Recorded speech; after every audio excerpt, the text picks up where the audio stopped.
Well, it has been nearly 20 days since the deadliest U.S. wildfire in more than a century tore through Lahaina on Maui.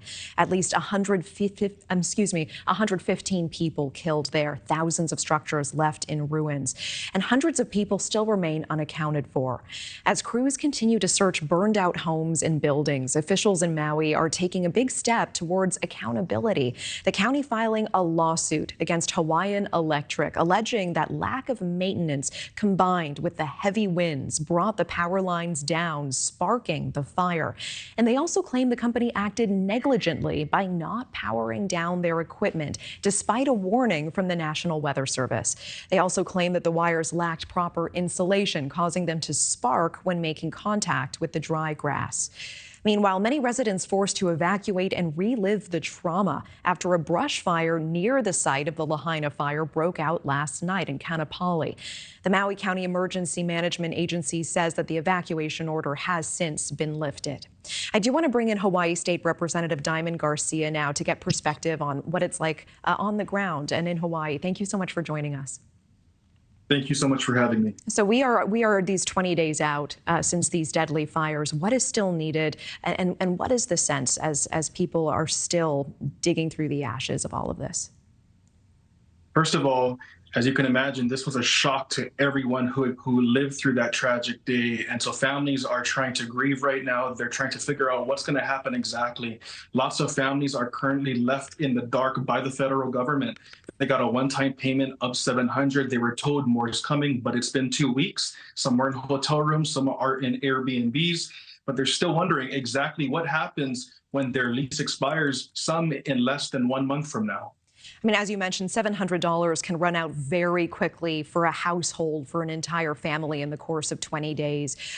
Do you have the sense that there are residents who do not have what they need at this time?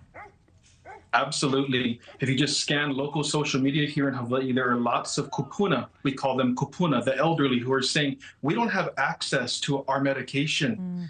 They know what's going on. There's been some kupuna who have not taken their medication for these last 2 weeks. And so it is really sad to see the poor federal response. You know, we are not a territory or some other foreign country. We are the 50th state of the United States of America, and we deserve the help that every other state is entitled to.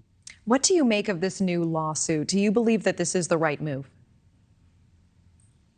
Somebody needs to be held accountable. And the bottom line is we need to get to the truth. That is why the House Republican caucus has called for the legislature to open up a separate investigation so that the people's elected representatives can get to the bottom. The people of Lahaina who lost everything, they deserve answers, and not any answers, the truth. We need to know exactly what happened that day.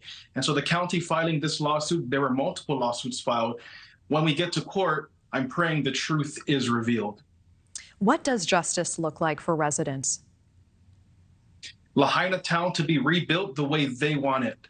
Their federal government, the state government, the county may try and impose their vision for Lahaina, but may it be known clearly that the people of Lahaina, they're the ones who ought to be in charge of this rebuilding process. They decide what happens there, and they keep their land.